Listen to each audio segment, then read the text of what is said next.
Hello दोस्तों, स्वागत है आपका अपने YouTube channel target with RV पर। जैसा कि आप लोगों को पता है कि कंप्यूटर थर्ड सेमेस्टर की क्लासेज जो चल रही हैं, कल जहां तक हुआ था आज हम उसके आगे क्वेश्चंस लेकर आए हुए हैं। तो चलिए देखते हैं क्वेश्चंस को।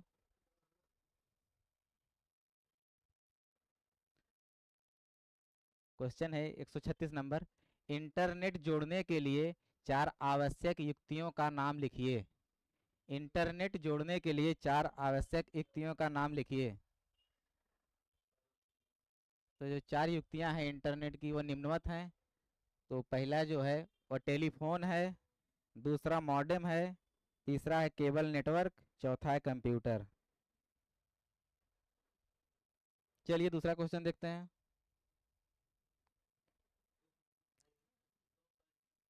हम्म,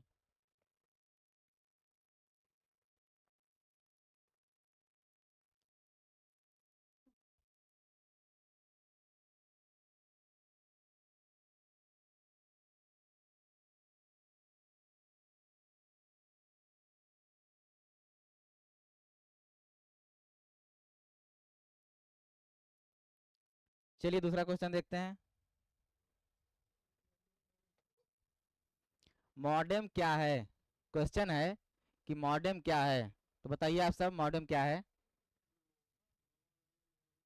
मॉडेम आंसर है मॉडेम मॉड्यूलेटर तथा डीमॉड्यूलेटर उपकरण का आधुनिक रूप है। यह मॉड्यूलेशन एवं डीमॉड्यूलेशन दोनों प्रकार की प्रक्रिया कर सकता है। यह ऐसी युक्ति है जो किसी आंकिक सूचना को मॉड्यूलेट करके एनालॉग प्रारूप भेजती है तथा जो एनालॉग प्रारूप में इसे सिग्नल प्राप्त होता है उसे ही मॉड्यूलेट करके डिजिटल रूप में ग्रहण करती है। यह किसी संचरण के माध्यम तथा आंकिक मशीन के मध्य संचार स्थापित करने हेतु अवयव है। तो मॉडेम जो होता है वह सिस्टम हमारे सिस्टम या कंप्यूटर को इंटरनेट के माध्यम से कनेक्ट करने की वह युक्ति है। मॉडेम को नेट सेटर भी कहते हैं।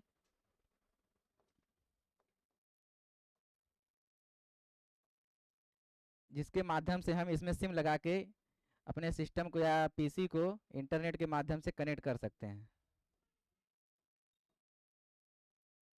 यह लैपटॉप को या कंप्यूटर को इंटरनेट के थ्रू जोड़ने की युक्ति है। चलिए दूसरा क्वेश्चन देखते हैं। क्वेश्चन है गेटवे से क्या तात्पर्य है? गेटवे से क्या आशय है? बताइए आप सब, गेटवे से क्या तात्पर्य है? गेटवे से क्या तात्पर्य है? आंसर होगा गेटवे ऐसे उपकरण को कहते हैं जो ओएसआई मॉडल के सभी 7 प्लेटों पर कार्य करते हैं। गेटवे को प्रोटोकॉल कन्वर्टर भी कहा जाता है। गेटवे ऐसे उपकरण को कहते हैं जो ओएसआई मॉडल के सभी 7 प्लेटों पर कार्य करते हैं। गेटवे को प्रोटोकॉल कन्वर्टर भी कहा जाता है। तो चलिए दूसरा क्वेश्चन देखते हैं। क्वेश्चन है यूआरएल का पूरा नाम लिखिए। यूआरएल का पूरा नाम लिखिए। तो यूआरएल का जो पूरा नाम होता है वह यूनिफॉर्म रिसोर्स लोकेटर होता है। यह वेबसाइट का पता होता है जो हम सर्च इंजन पर सर्च करते हैं। तो एक प्रकार से ये मान लीजिए कि वेबसाइट का पता ही यूआरएल कहलाता है। दूसरा क्वेश्चन देखते हैं। क्वेश्चन है डब्ल्यू एल एल का पूरा नाम लिखिए। डब्ल्यू एल एल का पूरा नाम क्या होता है? तो बताइए आप सब, डब्ल्यू एल एल का पूरा नाम क्या होता है? तो इसका जो फुल फॉर्म है वह है wireless local loop. Wireless local loop इसका फुल फॉर्म होता है डब्ल्यू का। तो चलिए दूसरा क्वेश्चन देखते हैं।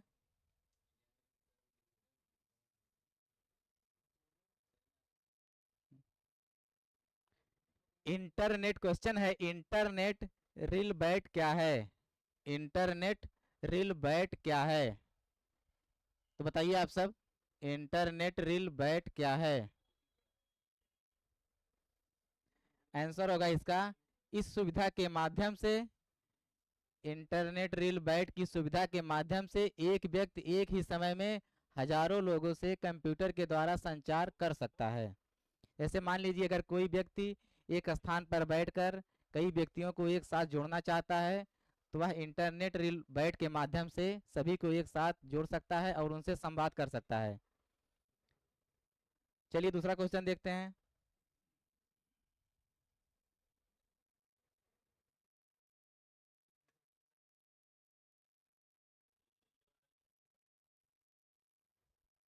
क्वेश्चन है, शैक्षिक संस्थान संबंधी किन्हीं दो वेबसाइटों का नाम बताइए।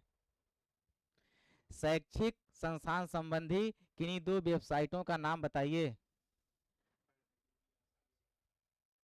शैक्षिक संस्थान संबंधी किन्हीं दो वेबसाइटों का नाम बताइए।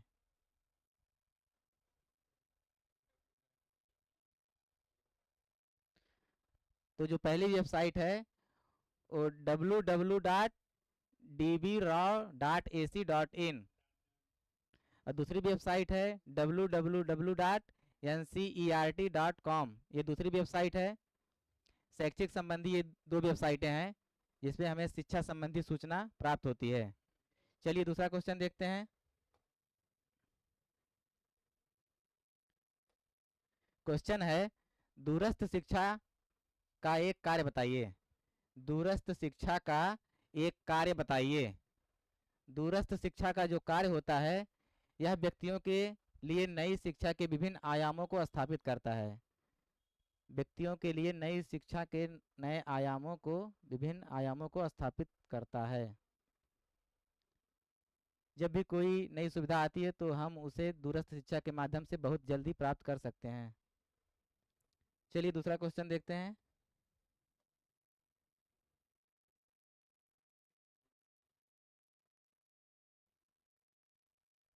क्वेश्चन है, ओवरहेड प्रोजेक्टर की एक उपयोगिता बताइए। ओवरहेड प्रोजेक्टर की एक उपयोगिता बताइए।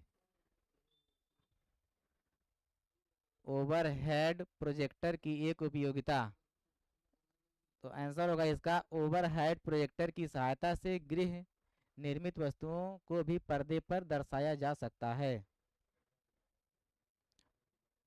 ओवरहेड प्रोजेक्टर की सहायता से गृह निर्मित वस्तुओं को पर्दे पर दर्शाया जा सकता है। यह प्रोजेक्टर होता है, उसी को ओवरहेड प्रोजेक्टर कहते हैं, जिससे हम लेंस के माध्यम से छोटी वस्तु को बड़ा प्रदर्शित कर सकते हैं। जरूरी नहीं कि हम उसे पर्दे पर ही प्रदर्शित करें, हम उसे किसी दीवार पर, प्लेन दीवार पर जो शादी हो उस पर भी प्रदर्शित कर सकते हैं।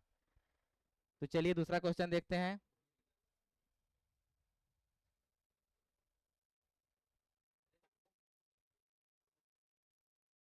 दूसरा क्वेश्चन है,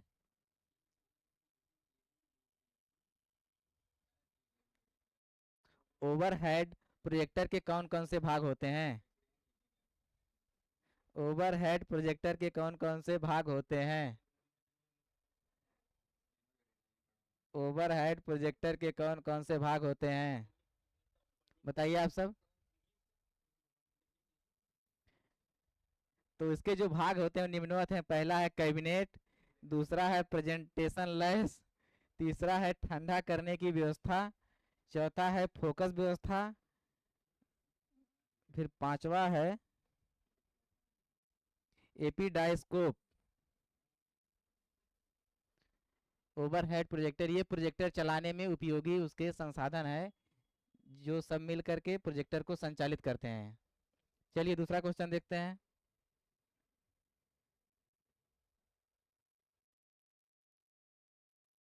क्वेश्चन है, शिक्षा में सूचना एवं संचार प्रौद्योगिकी की उपयोगिता संबंधी किन्हीं दो क्षेत्रों का उल्लेख करें।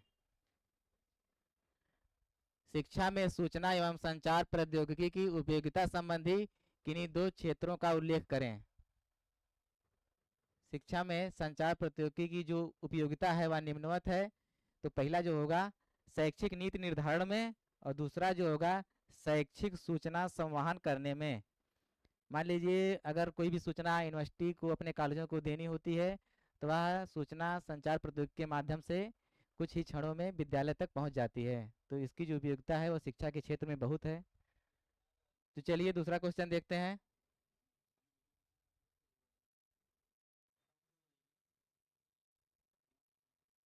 क्वेश्चन है, इंटरनेट के मुख्य भाग कौन कौन से हैं? इंटरनेट के मुख्य भाग कौन कौन से हैं? इंटरनेट के जो मुख्य भाग हैं वह टेलीफोन है, और दूसरा जो है मॉडेम है, तीसरा जो है नेटवर्क है, चौथा है उपग्रह, पांचवा है उपग्रह संचार, चौथा है केबल नेटवर्क। ये सब मिला करके इंटरनेट व्यवस्था को संचालित करते हैं, जिससे हम अपने सिस्टम में या लैपटॉप में या पीसी में भी कंप्यूटर चला सकते हैं, उसका उपयोग कर सकते हैं। इन सब के बिना कंप्यूटर की सुविधा हम नहीं ले सकते, या फिर संभव नहीं है कि हम कंप्यूटर अपने लैपटॉप में चला सकें। तो चलिए दूसरा क्वेश्चन देखते हैं।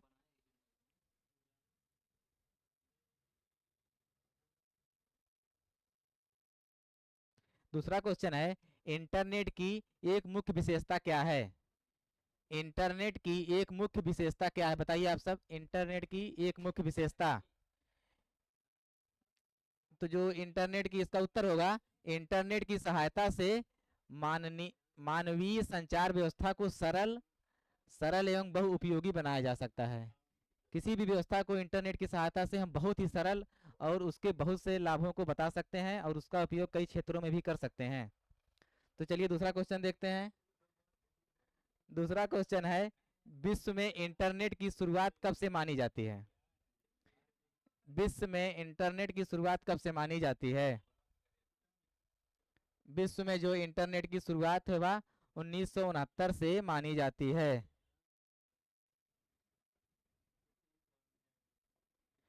इसकी शुरुआत जो है 1969 से मानी जाती है। विश्व में इंटरनेट की शुरुआत 1969 से मानी जाती है। चलिए दूसरा क्वेश्चन देखते हैं।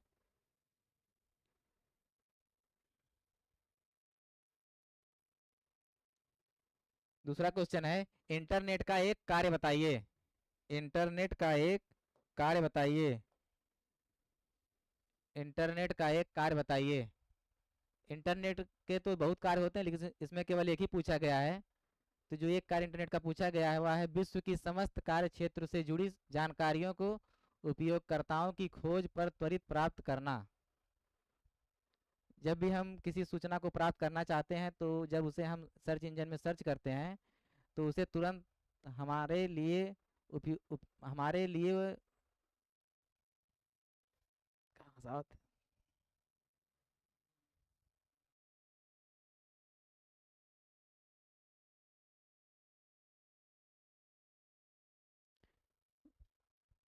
जब उसमें हम उसको इनपुट कर देते हैं यूआरएल को, तो वह सर्च करके हमें विभिन्न प्रकार के माध्यमों से सूचना सरल ढंग से प्रदान करता है। इंटरनेट का कार्य यही सबसे बड़ा कार्य है। चलिए दूसरा क्वेश्चन देखते हैं।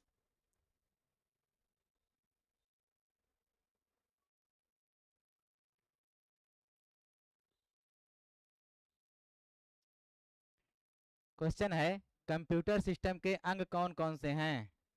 कंप्यूटर सिस्टम के अंग कौन कौन से हैं? तो बताइए आप सब, कंप्यूटर सिस्टम के अंग कौन कौन से हैं? कंप्यूटर सिस्टम के जो अंग हैं, निम्नलिखित 5 प्रमुख अंग होते हैं।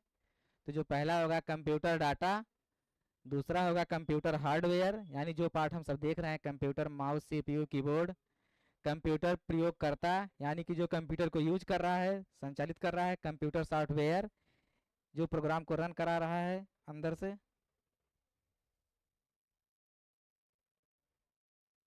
और पांचवा वाला होगा गाइडलाइंस एवं गतिविधियां, जो हमारे द्वारा उसको आदेशित किया जा रहा है कंप्यूटर को। पांचवा ये होगा। तो चलिए दूसरा क्वेश्चन देखते हैं।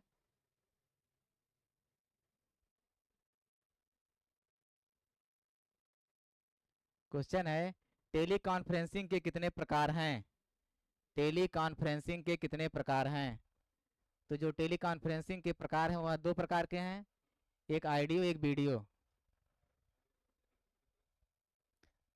2 या 2 से अधिक व्यक्तियों को एक साथ जोड़ना ही टेली कॉन्फ्रेंसिंग कहलाता है। उसके 2 माध्यम, या फिर हम ऑडियो माध्यम से जुड़ सकते हैं, या फिर हम वीडियो के माध्यम से भी जुड़ सकते हैं, इसी को टेली कॉन्फ्रेंसिंग कहते हैं। चलिए दूसरा क्वेश्चन देखते हैं।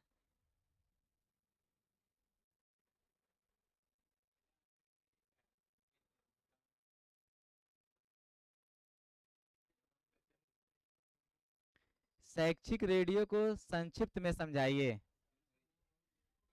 शैक्षिक रेडियो को संक्षिप्त में समझाइए। इसका उत्तर होगा, रेडियो द्वारा नियमित रूप से विद्यालय की विभिन्न कक्षाओं के छात्रों के शैक्षिक कार्यक्रम प्रसारित किए जाते हैं। रेडियो द्वारा प्रसारित इसको ही शैक्षिक रेडियो की संज्ञा दी गई है। जब भी कोई कार्यक्रम यूनिवर्सिटियों में होता है तो उसको रेडियो पर प्रसारित किया जाता है, उसी को रेडियो शैक्षिक कहा जाता है। चलिए दूसरा क्वेश्चन देखते हैं।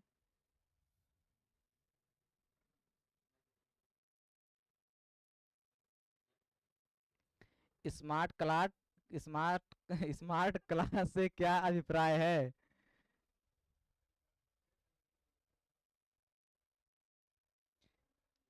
तो बताइए आप सब, स्मार्ट क्लास से क्या अभिप्राय है?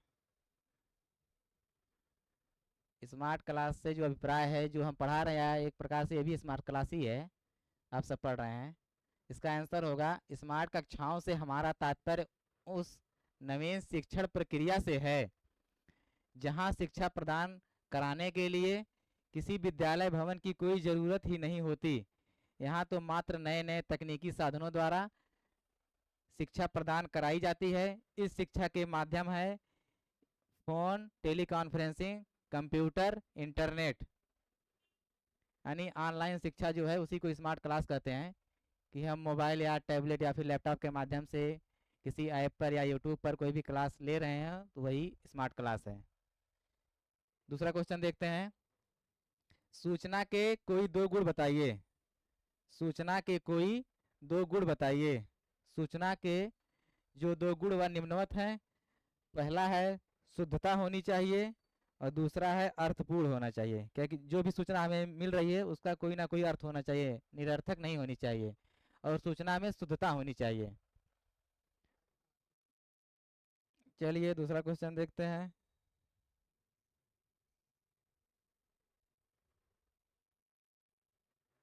क्वेश्चन है, कम्युनिकेशन शब्द की उत्पत्ति लैटिन भाषा के किस शब्द से मानी जाती है? कम्युनिकेशन शब्द की उत्पत्ति लैटिन भाषा के किस शब्द से मानी जाती है? तो जो कम्युनिकेशन शब्द की उत्पत्ति है वह लैटिन भाषा के किस शब्द से मानी जाती है? संचार को अंग्रेजी में कम्युनिकेशन कहते हैं। जो संचार होता है उसको इंग्लिश में कम्युनिकेशन कहते हैं, और कम्युनिकेशन शब्द ही की उत्पत्ति लैटिन भाषा के कंप्यूनिस कंप्यूनिस शब्द से मानी जाती है, जिसका अर्थ है सामान्य बनाना। इसकी जो उत्पत्ति है वह कंप्यूनिस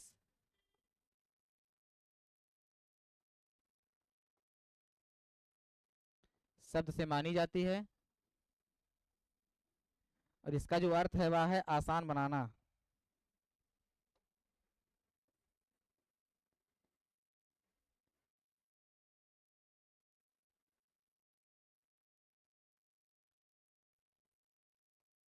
चलिए दूसरा क्वेश्चन देखते हैं।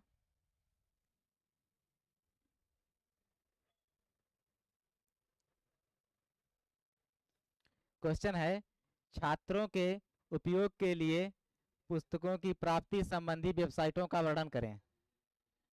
छात्रों के उपयोग के लिए पुस्तकों की प्राप्ति संबंधी वेबसाइटों का वर्णन करें।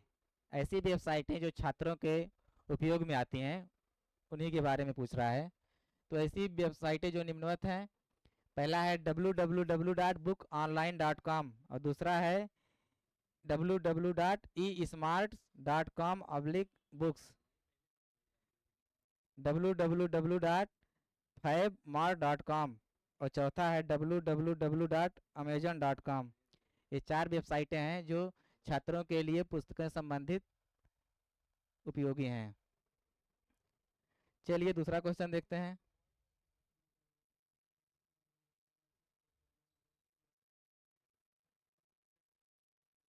क्वेश्चन है, छात्रों के उपयोग के लिए रोजगार प्राप्ति संबंधी वेबसाइटों का वर्णन करें।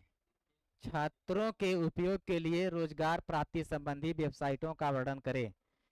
ऐसी वेबसाइटें जहां से छात्रों को रोजगार के बारे में जानकारी या कौन सा फॉर्म आया है उसके बारे में सुविधा या जानकारी मिलती है, सुविधा उपलब्ध है। ऐसी वेबसाइटें जो है वह निम्नवत हैं।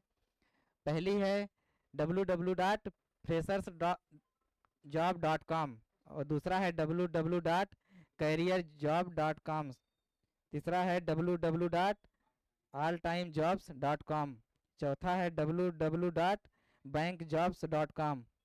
ये 4 वेबसाइटें हैं जो छात्रों के उपयोग के लिए रोजगार संबंधी सूचनाएं प्रदान करती हैं। चलिए दूसरा क्वेश्चन देखते हैं।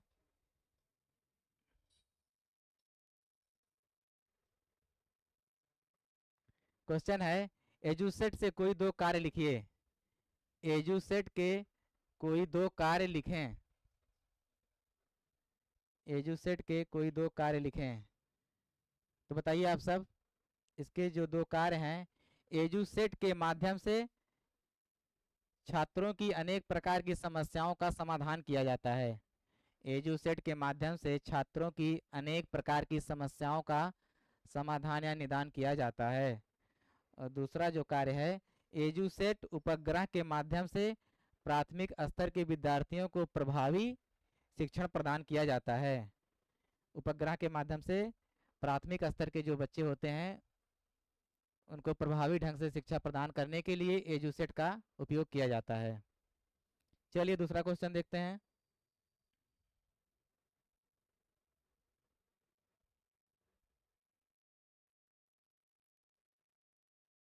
क्वेश्चन है प्रसार भारती का स्थापना दिवस कब है। प्रसार भारती का स्थापना दिवस कब है।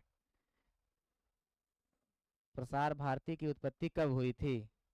इसका जो आंसर होगा 23 नवंबर 1997 को माना जाता है। इसकी उत्पत्ति जो है, इसका स्थापना दिवस 23 नवंबर 1997 को माना जाता है।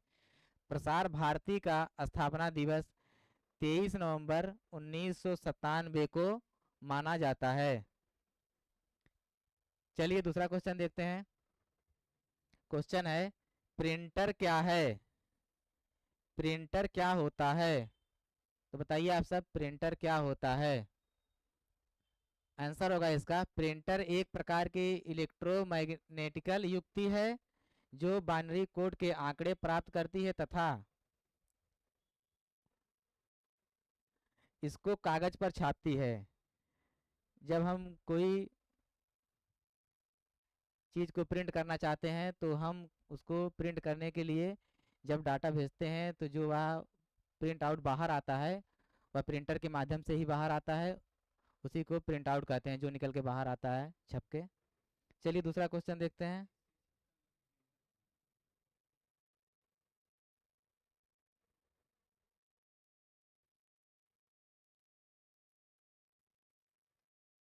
क्वेश्चन है स्मृति क्या है। स्मृति क्या है। स्मृति मतलब यादगार क्या, या फिर मेमोरी कार्ड क्या है। स्मृति क्या है, कंप्यूटर की भाषा में पूछ रहा है। तो कंप्यूटर में किसी भी निर्देश, सूचना अथवा परिणाम को संचित करने के लिए प्रयोग किए जाने वाली युक्ति को स्मृति कहते हैं।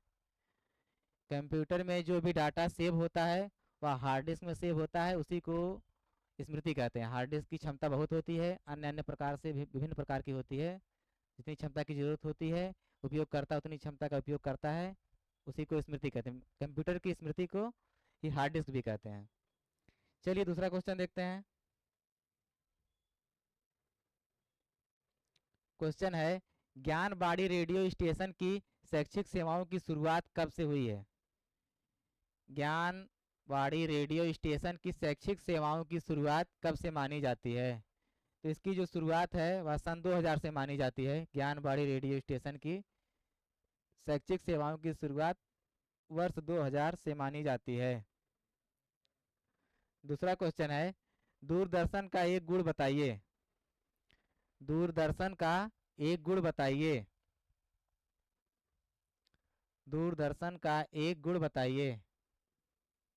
तो इसका जो एक गुण है, इसके डाटा प्रशिक्षित तथा विशेष गुणी अध्यापकों की कमी का निराकरण संभव है। इसके डाटा प्रशिक्षित तथा विशेषज्ञ गुणी अध्यापकों की कमी का निराकरण संभव है। चलिए दूसरा क्वेश्चन देखते हैं।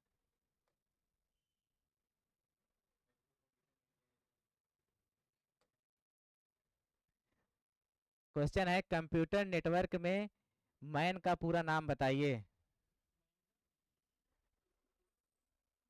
कंप्यूटर नेटवर्क में मैन का पूरा नाम बताइए। तो तो मैन का जो पूरा नाम होगा मेट्रोपॉलिटन एरिया नेटवर्क होता है। इसका फुल फॉर्म होता है मेट्रोपॉलिटन एरिया नेटवर्क। चलिए दूसरा क्वेश्चन देखते हैं। डिजिटल श्यामपट्ट क्या है? डिजिटल श्यामपट्ट क्या है? जिसपे हम लिख रहे हैं यही डिजिटल श्यामपट्ट है। आंसर होगा इसका डिजिटल श्यामपट्ट एक ऐसा श्यामपट्ट है जिसमें कंप्यूटर की विशेषताएं होती हैं। इसे कंप्यूटर के टच स्क्रीन की तरह तथा साधारण ब्लैक बोर्ड दोनों तरह से प्रयोग किया जा सकता है। तो देख लीजिए आप, इसका एग्जाम्पल यही होगा। इस पे हम लिख भी रहे हैं। इसका उपयोग कई क्षेत्रों में किया जाता है। इसका उपयोग हम श्यामपट्ट के उपयोग में कर रहे हैं। चलिए दूसरा क्वेश्चन देखते हैं, लास्ट होगा ये। तो आज के लिए इतना ही। अगर वीडियो आपको पसंद आया है तो वीडियो को लाइक शेयर और चैनल को सब्सक्राइब करते रहिए। तब तक के लिए धन्यवाद।